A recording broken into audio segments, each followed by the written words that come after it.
Ultimate Venom is horrifying. Issue 19 of Ultimate Spider-Man finally dropped, so let's get right into it. It's now July, and we see Richard talking to Felicia about how he's grounded and that he shouldn't even be here. She's like, did you get in trouble because you ran away?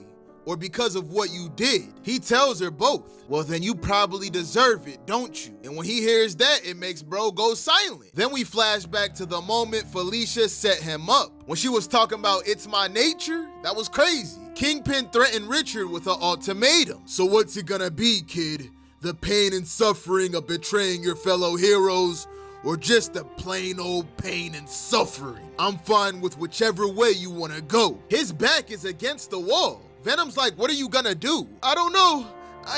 I'm scared. I can take over if you want me to. Do you? Yes. Close your eyes, son, and don't open them until I tell you to. Then he transforms into ultimate monstrous Venom. And he immediately starts killing people in that room. Kingpin's like, what the hell are you? We get something! Get out of here, boss! Bro's mouth is stuffed with Venom. Kingpin swiftly escapes that room, leaving Venom to target Felicia and Black Cat. No. Venom starts choking her pop. She's like, stop it. No, please. Venom is covering her pops in Venom. In real time, Richard's like, hey, my bad, we scared you. We then see Kingpin hosting a meeting at Fisk Tower, and they're here to discuss where the hell is Kraven? Cause it's been months. Unlike us, he doesn't know that Kraven got headshotted by Mysterio. Mr. Negative's been investigating, pulling up to Kraven's crib and questioning everyone there. No one knows where he is, and everyone is concerned because he never did some shit like this before. So Mr. Negative is assuming the worst. Mo-Man's like, there's many ways he could have slipped through the cracks. Maybe he got tired of all this bullshit and just wanted to go to some paradise far, far away. Ridiculous. What you think, Mr. Wesley? Nothing on my end either. Perhaps it's time to consider our worst case scenario. You think he's dead? No.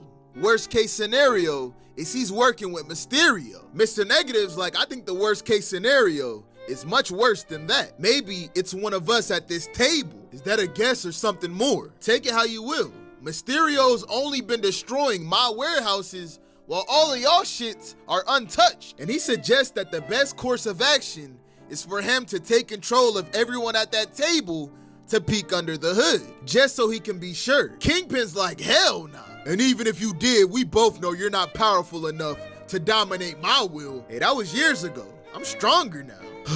Look at what they've done to us. Because this is no world for justice or heroes, I have become obsessed with mystery instead of adversary. You're right.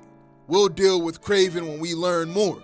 Until then, we have true enemies to crush. Black Cat's in his wheelchair drooling. He's like, what about the monster? What's this? More secrets? So Kingpin explains Venom to Mr. Negative, then says that Felicia might be capping about not knowing Richard's name. Even her dad thinks she's capping, so she'll stay at arm's length for the time being. Kingpin says once he has a name, he's gonna kill Venom, then Spider-Man, and Mysterio and the Goblin. We see somebody's device catching this conversation. It's Green Goblin and Mysterio eavesdropping on their convo thanks to Mr. Wesley. Later at Peter's crib, we see green hands breaking through the wall. It's Mo-Man pulling up with his ugly ass creatures. An alarm immediately goes off, and we see Spider-Man chilling on the corner of the wall like an actual spider. And he gets mad at Mo-Man for breaking his wall. How am I supposed to move my wife back in? It's amusing you think your family is ever gonna live here again, Peter Parker. What you mean by that? And that's when we learn that he pulled up to warn Peter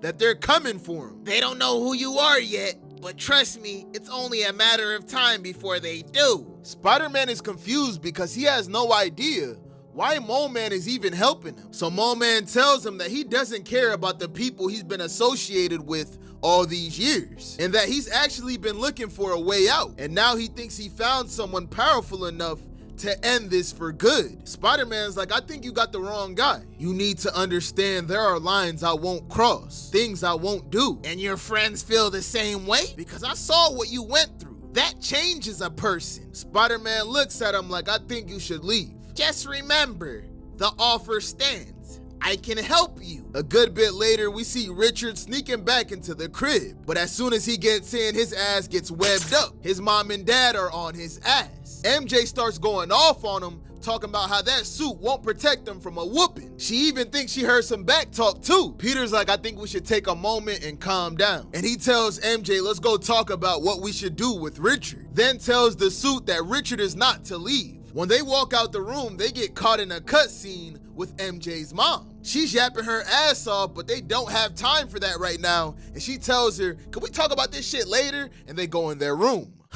Gotta say, I've officially reached my limit. I've had enough.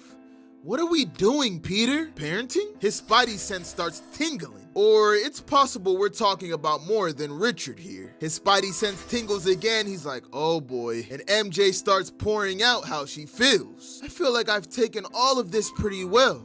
That I've been a pretty good mom and wife. No, you're an amazing wife. And even a better mom. When you first started out, I forgave you for keeping it from me.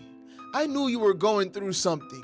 And if I was patient, you would let me know when you're ready. When you and Harry were kidnapped, I took care of the kids and did my best to remain calm, even though I was anything but. And when you said it was time to run, I ran as hard as I could. Like I said, you've been amazing. But this stuff with Richard, I thought it might, I don't know, be fun for the two of you, help you go closer to him. And maybe that's how it started.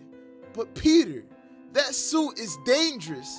And he's MJ, he's safer in that suit than you are crossing the street. Look, that doesn't mean I like it. Doesn't mean I'm not also terrified when he puts it on. But for the time being, after what he's backed into, I want him sleeping in that thing. And what about May and me and my family who might be dragged into this by hiding out here?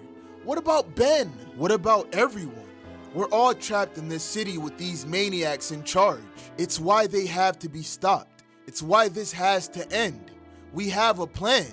Well, the beginnings of a plan. And you trust them? Harry and Gwen? I trust Harry. He trusts Gwen. Peter, I just don't know how much more of this I can take. Tell me, what do you need me to do? Seriously, anything. I don't want to ask anymore. What? I know that you answered every question I've had, but I don't want to have to do that anymore. I want you to tell me everything that I need to know about you, about Harry and Gwen, and everything you're up to. No more lies by omission. No more secrets. Are you sure, MJ?